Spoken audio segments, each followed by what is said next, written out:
Et dans les conflits internationaux, les batailles se mènent aussi dans le cyberespace. La Russie est particulièrement active dans ce domaine, avec la France comme cible principale. L'une de nos équipes a pu filmer en exclusivité l'un des centres de l'armée française dédiés à ces cyberattaques. Document exceptionnel au cœur de la cyberdéfense française. Florian Lisler, Michael Merle et Jean-François Drouillet. C'est une forteresse où jamais une caméra n'est entrée. Jusqu'à maintenant. Le ComCyber, bastion de la défense numérique de l'armée française, qui mène une lutte pas si virtuelle que ça. La preuve, avec cet exercice militaire. Ce transport de troupes de presque 30 tonnes, 6 roues, bourré d'électronique, possède un blindage qui résiste aux balles, mais pas à cette petite télécommande qui lance une cyberattaque. Attaque cyber. Qu'est-ce qui se passe? Plus d'accélérateur, attaque cyber en cours. L'effet est immédiat. Ça change quelque chose? Problème moteur, une mobilité, perte de communication. Sans un seul coup de feu, le véhicule est hors service, complètement vulnérable. L'impact opérationnel est majeur parce que du coup, il constitue une cible assez facile à atteindre pour des acteurs malveillants qui peuvent concentrer leur feu assez facilement. L'exercice continue avec l'intervention de techniciens qui réparent et analysent l'attaque. Ces équipes sont celles du ComCyber, la structure militaire chargée de la sécurité numérique de l'armée française. Elle peut intervenir là où des soldats français sont déployés, comme en Estonie, en Roumanie, en Irak. En février, le ComCyber est ainsi intervenu au Koweït. Une équipe envoyée depuis Rennes, où l'armée a installé l'un de ses plus gros centres de cybercombattants. Une base militaire ultra sécurisée.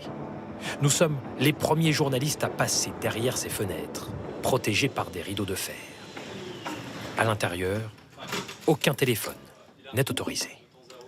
On a besoin de s'assurer que personne ne puisse écouter les communications électromagnétiques dans le bâtiment. Cette règle, elle nous concerne, nous aussi, les journalistes, ici, pour les civils comme pour les militaires. Il n'y a aucune exception. Vous ne verrez pas tous les visages, ni la plupart des écrans. C'est secret, comme le nombre de soldats basés ici. Les militaires nous emmènent dans cette salle de contrôle. Ils y recensent les cyberattaques, du mail piégé reçu par un soldat en mission, aux tentatives de piratage des réseaux de l'armée. Est-ce que tu peux me faire le point sur les alertes de la journée? Depuis ce matin, on a eu déjà plusieurs cyberpatrouilles, notamment des adresses IP malveillantes, qu'on a déjà pu observer au fil des dernières années, donc des groupes connus, et essentiellement axés sur des attaques depuis le réseau Internet vers notre Internet professionnel.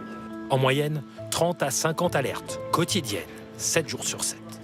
Une cyberattaque réussie pourrait permettre le vol d'informations secrètes, déclencher des pannes informatiques, paralyser les communications. Pour l'armée, qui gère notamment notre armement nucléaire, se protéger est donc vital. Donc il y a un vrai défi technique qui nous oblige d'être vraiment très performants à la fois dans notre mise en place des règles et dans nos procédures d'analyse pour faire face aux défis et puis traiter de manière efficace toutes les alertes que nous recevons. Qui nous attaque? Des groupes de pirates indépendants, mais aussi des États. La Russie est la plus agressive. Des hackers russes liés au service de renseignement du Kremlin s'en sont déjà pris à l'armée française, notamment en Afrique. La Chine, elle, est soupçonnée d'être plusieurs attaques visant les industries de défense, nos matériels, via des pirates recrutés par le gouvernement chinois. Dans cette autre salle de la base, les groupes d'intervention cyber, envoyés sur les cas les plus graves, analysent les données collectées après une cyberattaque. Pour empêcher l'attaquant de recommencer, ils doivent comprendre comment il a agi. Comment il a réussi à rentrer, comment il a réussi à se déplacer, qu'est-ce qu'il a fait, est-ce qu'il a réussi à récupérer des données sur la machine et les exfiltrer vers Internet. C'est pour ça qu'on essaie de comprendre, on essaie de faire le film. La France peut-elle remporter ces cyberaffrontements uniquement en se défendant? Le logo du ComCyber, c'est un bouclier, la défense. Mais derrière, il y a aussi cette épée. Car la France est capable de lancer des cyberattaques. Les militaires ne veulent pas en dire plus.